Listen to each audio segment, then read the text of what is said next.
जादूगरनी काली जंगल से दूर एक बस्ती में रहती थी। उसका एक छोटा सा बच्चा था जो बड़ा जिद्दी था। वो बड़ी जिद करता था। जिस चीज की जिद करता था, जादूगरनी अपने जादू से वो चीज बनाकर उसे दे देती थी। जादूगरनी बहुत ही दयालु स्वभाव की थी। वो दूसरों की मदद करती थी।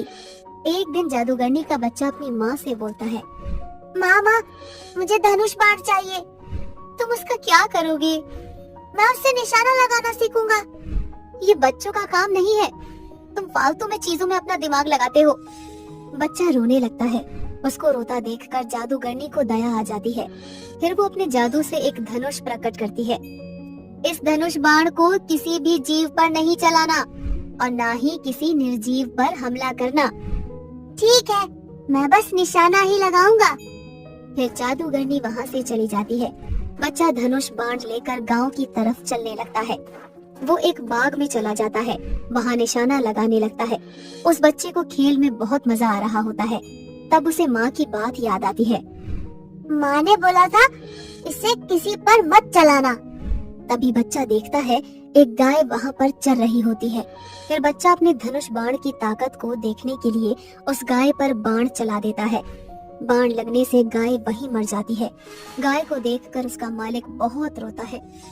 मैंने किसी का क्या बिगाड़ा था जो मेरी गाय को मार दिया? मैं तो बहुत गरीब हूँ। इस गाय के दूध से ही मेरा परिवार चलता था।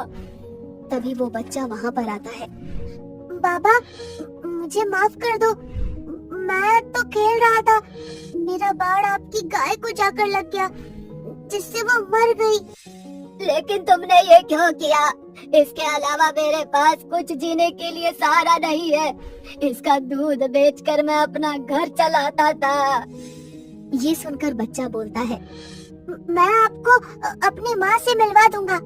फिर बच्चा उसको लेकर अपनी माँ के पास जाता है और अपनी माँ से बोलता है, माँ, मैंने गलती से इनकी गाय पर धनुष का बाण चला दिया, जिससे वो मर गई।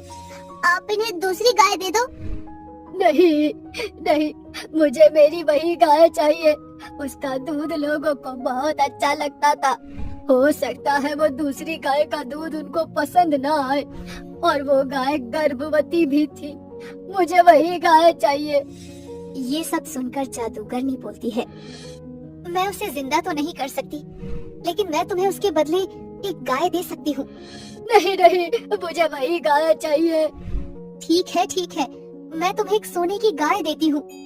जादूगरनी की ये बात सुनकर मालिक खुश हो जाता है। ठीक है, मैं गाय को ले लेता हूँ। फिर जादूगरनी एक गाय प्रकट करती है। वो सोने की गाय होती है, लेकिन वो दूसरी गाय की तरह घास ही खाती थी।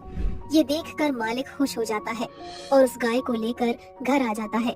दूर दूर से गांव वाले उसकी गाय को देख कर जाते हैं और सब आपस में बातें बनाते हैं। इसने गाय पर सोने का रंग कराया है। नहीं भाई, ये सच में सोने की गाय है। लोग ये भी कहते हैं, कैसे सोने की गाय जो घास खाती है? हमको पागल बना रहा है।